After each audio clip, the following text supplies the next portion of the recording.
you had people think that housing could do nothing but go up, and you had a $20 trillion market in residential housing.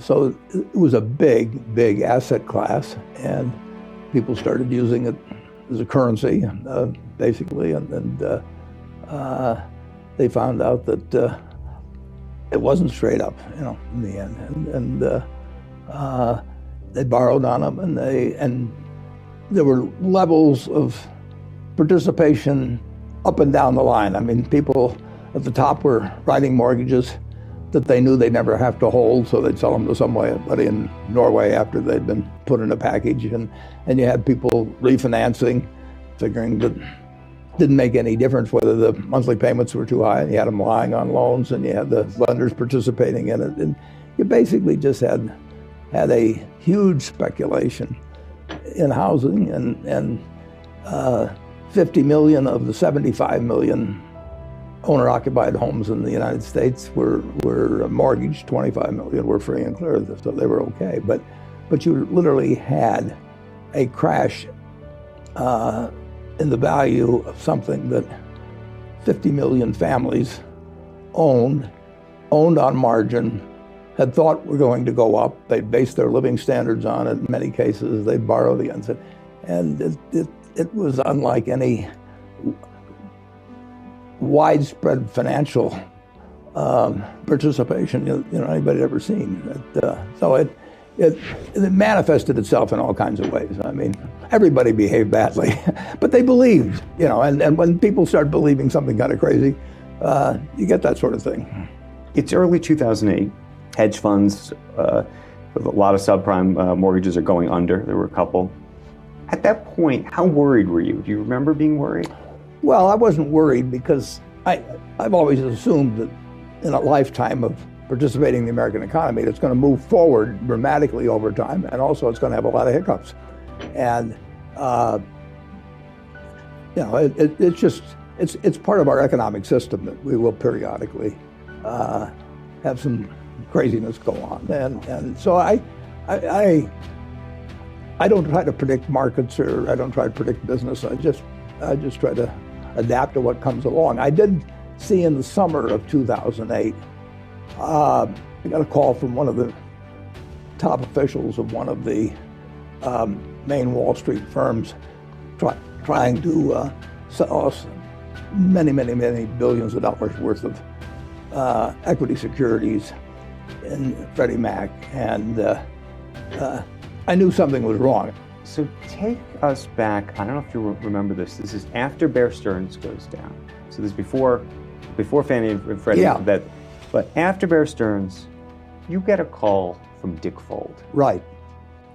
And he tells you that his stock is getting killed by short sellers. Yeah. And when anybody says that to me, I get very suspicious. I'd love to have short sellers in Berkshire. How does a short seller hurt you?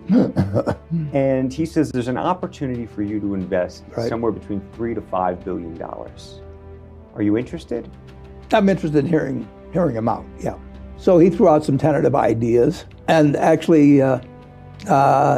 he said, "Can I have Hank Paulson call you?" And so Hank called about, I think it was 6 or 7 on a Friday night, and then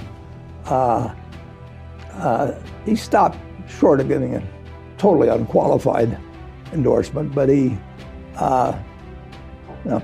was probably hoping I was going to finance it, but he wasn't going to try and sell me too hard.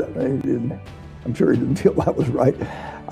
So anyway, I spent that evening going through there, probably a 10K. I've got it at the office still, where I made notes as I went through it, and it was 250 or 300 pages, and I just wrote down on the front page the number of the pages where I was finding problems, and when I go through, I knew that it was not for us. Because you saw what? I just saw a lot of things that made me very worried about their financial condition and what would be happening to them under the circumstances that were happening in Wall Street. Now we're in September of 2008. And this is Friday, September 12th. This is the weekend. The weekend. The weekend. And you get a call this time, not from Lehman Brothers, but from AIG, asking if you'd be interested in investing $10 billion in the company. Yep. I said that, don't count on us. I know time is of the essence with you guys, so just don't waste it on me. So I'm out at that point. Now, they re-entered the picture a little later, but I said, I can't figure this thing out. It would have been 20-some billion dollars, and we could have paid it if I'd known what we were getting. Well, the very fact that they were calling me and, sending out stuff Friday evening at 8 or 9 o'clock in New York indicated they were in peril. What does a call to Warren Buffett mean, you think? Well, it means that they know we'll act fast if we like something. So we are the best fast buyer for anything that involves in the billions of just about anybody. And they knew I'm interested in the property casualty business in this particular case. And that they are desperate for something that's going to close within a few days. A lot of people still look back at that weekend, and Lehman Brothers in particular, as the moment of the crisis, and wonder whether the U.S. government should have stepped in or not. Yeah. The next morning, the New York Times and the Wall Street Journal both wrote op-eds, editorials praising. Yeah, sure. That's the way everybody felt. The hell with those guys in Wall Street. We've had enough of them, basically. Long ago, some Fed chairman told me that whatever the Fed thinks it can do, it can do. Now, that may have changed some under Dodd-Frank, but that was the prevailing view of at least one Fed chairman. So you think the Fed could have done it if they wanted to? I think if I were chairman of the Fed and I saw what was going on in the United States then, I think I would have done it whether I could do it or not.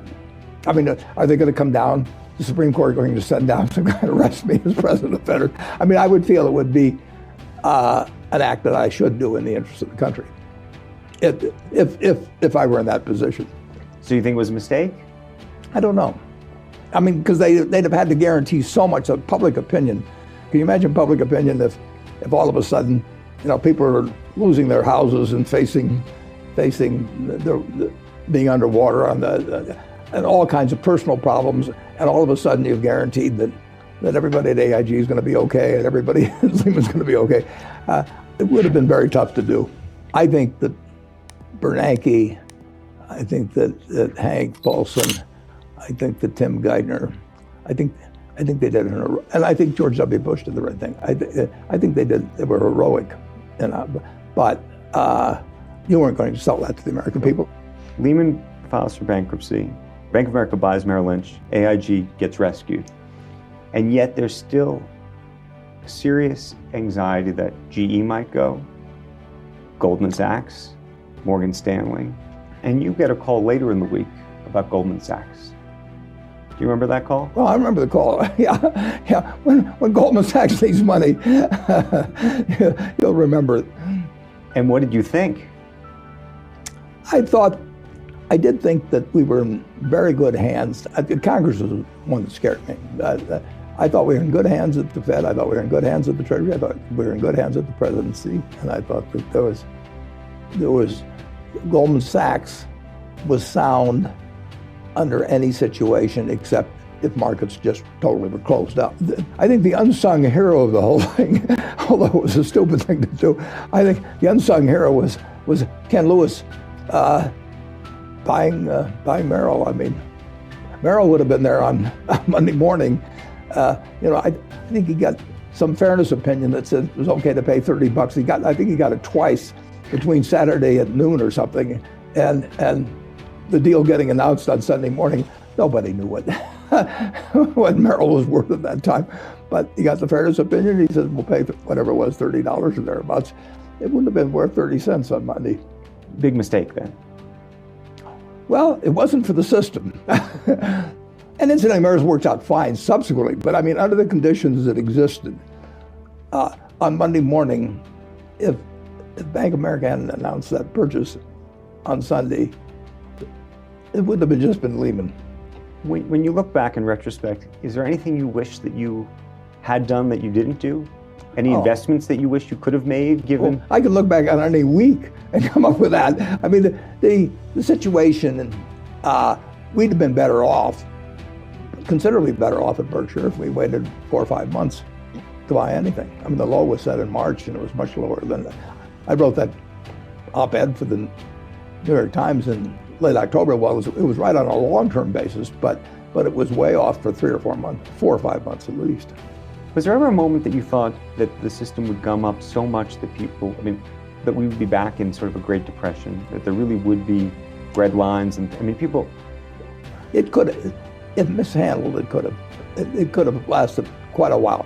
It wouldn't have lasted as long as then, but it would have really gummed things up. There's no question. They're already gummed up, but it would have, at some point, the government has to step in. I mean, when everybody in the world wants to deleverage, there's only one party that can leverage up. There's just one party. And if for some reason they don't do it, you've had it. And when you look back now, is there a great lesson, you think, for the public, for new generations of people who are going to hopefully learn about and think about this crisis? No, because we had all kinds of panics in this country in the 19th century. When people are afraid, they are afraid. Confidence comes back one at a time, but fear is instantaneous. Thank you. And it doesn't make any difference how sophisticated people are, whether they've got PhDs or anything else. When they are afraid, they are afraid. I know a number of people that would surprise you who during that panic period subsequently, went right to gold and felt that nothing would be worth anything. And, people really, fear is extraordinary with most people. Do you draw any parallel or connection between the crisis 10 years ago now and the politics of today, and the distrust of institutions and governments? And sure. People have long memories, just like they did after 1929. It took a long time. I mean, people, when they've experienced extreme fear, it sears something into them where they want to know who did it to them, and they correctly don't blame themselves. I mean, they're not supposed to be finance experts or anything. All they did was buy a house and lie a little bit on their loan application. Just figured it was going to go up, and then they'd refinance and so on. I mean, who's going to blame anybody for that? Is there anyone to blame for the crisis? Because that's been also a political... You can blame a lot of people for doing very foolish things. I mean, there's a certain number of people who are doing crooked things all the time. And to some extent, they were attracted to the real estate market because the money was flowing so easily. I mean, when you can create a mortgage, in Bakersfield, California, and sell it to somebody in Norway, and then when you get these permutations of these things where you get one instrument that's dependent on another instrument. I made a calculation once on one security I saw that had been raided by the agencies, and I'd had to read 300,000 pages in order to understand both the primary security and then the ones that it was dependent on and so on. And and nothing goes wrong for a while, so everybody gets used to doing it. It'll happen again. Do you worry about another crisis? Well, there'll be one sometime, but no, I don't worry about it in the least, because I conduct myself so that if there's another crisis, I'll still be around. Berkshire will be in good shape. What do you look around today and say, okay, I got to be anxious about that? Well, asset appreciation draws in people that really don't know anything about the asset, and people start being interested in something because it's going up, not because they understand anything else, but the guy next door who they know is dumber than they are is getting rich, and they aren't, and their spouse is saying, can't you figure it out too? And I mean, it is so contagious.